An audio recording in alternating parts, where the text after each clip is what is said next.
ঢাকা থেকে মাত্র 200 টাকায় আহসান মঞ্জিল অর্থাৎ গোলাপী প্রাসাদ ঘুরে আসতে পারেন। আর আমি আপনাদের কাছে এখানকার ইতিহাস, ঐতিহ্য ও সৌন্দর্য তুলে ধরব। আহসান মঞ্জিল ছিল ঢাকার নবাবদের সরকারি বাসভবন ও ক্ষমতার কেন্দ্র। এটি বুড়িগঙ্গা নদীর তীরে কুমারটুলিতে অবস্থিত। আর এই যে ছবিটি দেখতে পাচ্ছেন, এটি হলো আহসান মঞ্জিলের মডেল। চলুন আর দেরি না করে মূল ভিডিওতে চলে যাই।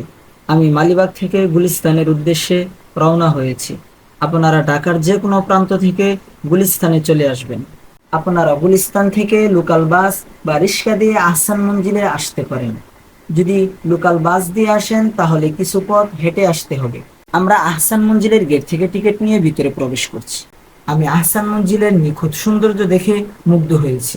তাহলে চলুন রাজপ্রাসাদের ভিতরে প্রবেশ করা যাক। প্রাসাদের ভিতরে প্রবেশ করা মাত্রই দু চোখে ধরা দিল রাজাদের বিভিন্ন ধরনের ছবি। তাই তো আমার মতো ভ্রমণ পিপাসু মানুষেরা রাজাদের ইতিহাস ও ঐতিহ্য পর্যবেক্ষণ করছি। বর্তমান প্রাসাদটির নির্মাণ কাজ শুরু হয় 1859 সালে এবং সম্পূর্ণ হয় 1872 সালে। নবাব খাজা আব্দুল গানি তার ছেলে খাজা আহসানুল্লাহ এর নামে এর নাম রাখেন আহসান মঞ্জিল। আর এই আলমারিতে রয়েছে নবাবদের ব্যবহৃত আসবাবপত্র। আর এই ছবিটি হলো আহসান মঞ্জিলের 3D পেন্টিং। আহসান মঞ্জিলকে অনেকেই পিঙ্ক প্যালেস বা গোলাপি প্রাসাদ নামে চেনেন। এর গোলাপি রং ও বিশাল গম্বুজ এটিকে ঢাকার অন্যতম পরিচিত স্থাপত্যে পরিণত করেছে। আহসান মঞ্জিলের ভিতরে বর্তমানে নবাব পরিবারের ব্যবহৃত অনেক ঐতিহাসিক জিনিস সংরক্ষিত আছে। এখানে নবাবদের আসবাবপত্র, জার বাতি, চীনামাটির বাসন, ছবি ও বিভিন্ন মূল্যবান স্মারক দেখা যায়। এসব নিদর্শন 19 ও 20 শতকের ঢাকার নবাবী জীবনযাত্রার একটি বাস্তব চিত্র তুলে ধরে। জাদুঘরের প্রতিটি কক্ষ যেন সেই সময়ের ইতিহাস ও ঐতিহ্যের গল্প বলে।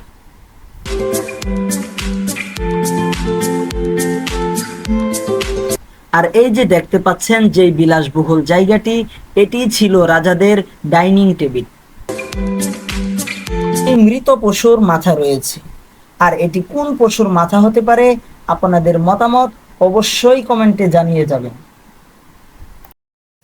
রাজপ্রাসাদের ভিতরে দুদিক থেকে জোরালো সিঁড়ি রয়েছে, যা রাজ্যের সৌন্দর্য দ্বিগুণ বাড়িয়ে দিয়েছে। রাজপ্রাসাদের এই কক্ষে রয়েছে ডাক্তারি বিভিন্ন প্রকার যন্ত্রপাতি।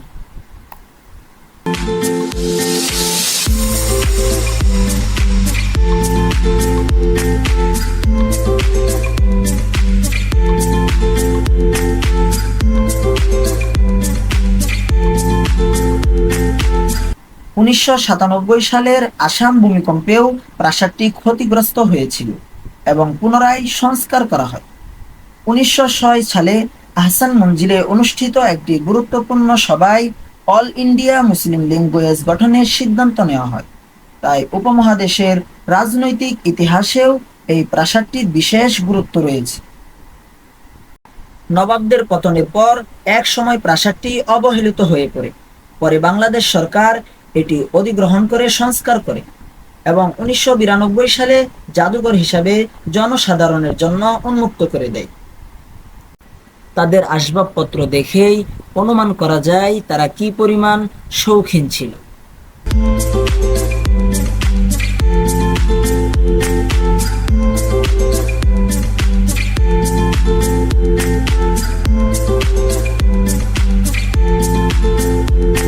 আর এই ঘোড়ার গাড়িটি ছিল প্রাচীন যুগের অন্যতম বাহন।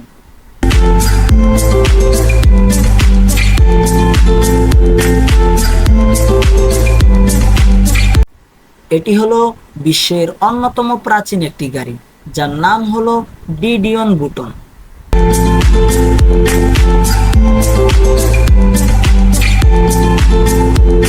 এটি হলো ঐতিহ্যবাহী বজ্রা নৌকার একটি ছোট্ট মডেল। এই প্রাসাদে বাস করতেন ঢাকার বিখ্যাত নবাবরা। নবাব খাজা আব্দুল গনি ও খাজা আহসানুল্লাহ ঢাকার উন্নয়ন ও জনকল্যাণে গুরুত্বপূর্ণ অবদান রাখেন। পরে নবাব খাজা সলিমুল্লাহ উপমহাদেশের রাজনীতিতে বড় ভূমিকা পালন করেন। তাই আহসান মঞ্জিল শুধু একটি সুন্দর স্থাপনা নয়, বাংলাদেশের ইতিহাসেরও একটি গুরুত্বপূর্ণ অংশ। নবাবদের এই বিলিয়ার্ডস টেবিলটি শত বছর আগের অভিজাত জীবনধারার একটি নিদর্শন। এটি দেখায় যে সে সময় বিলিয়ার্ডস ছিল নবাব পরিবারের জনপ্রিয় বিনোদনের একটি অংশ।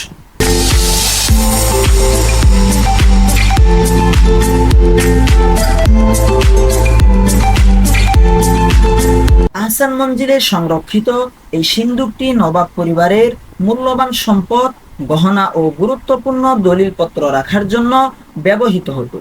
সে সময় এমন ভারী লোহার সিন্দুক ছিল নিরাপত্তার অন্যতম ভরসা। এই মজবুত নির্মাণ চুরি ও ক্ষতির ঝুঁকি কমাত।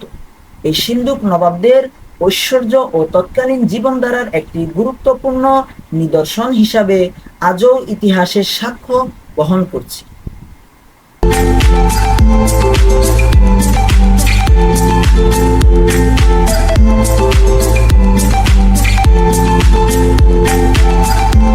অনেকেই মনে করেন আহসান মঞ্জিল শুরু থেকেই নবাবদের প্রাসাদ ছিল, কিন্তু আসলেই তা নয়।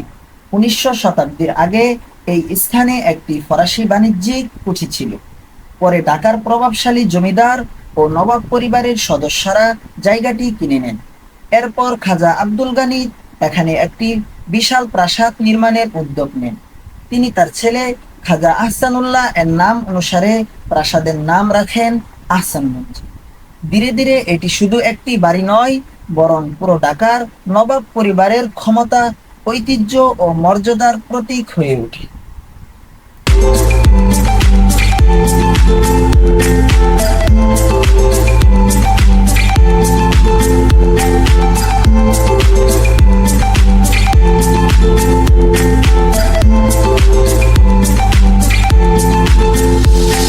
সত্যি বলতে এত উঁচু উঁচু আলমারি এই প্রথম আমি দেখলাম। এখন আমি রাজকীয় সিঁড়ি দিয়ে দোতলায় যাচ্ছি, আপনাদের মাঝে রাজকীয় আরো অনেক ইতিহাস তুলে ধরতে। দোতলায় প্রবেশ করা মাত্রই রাজাদের রাজকীয় কাঠের চেয়ার দেখতে পেলাম।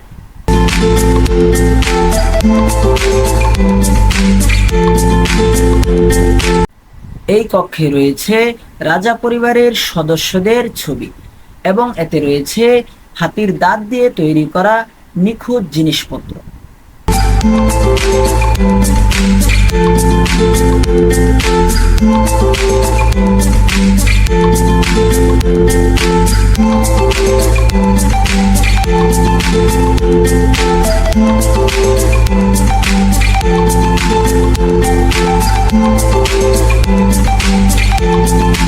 এই প্রাসাদে রয়েছে অসম্ভব সুন্দর রাউন্ড শেপের সিঁড়ি।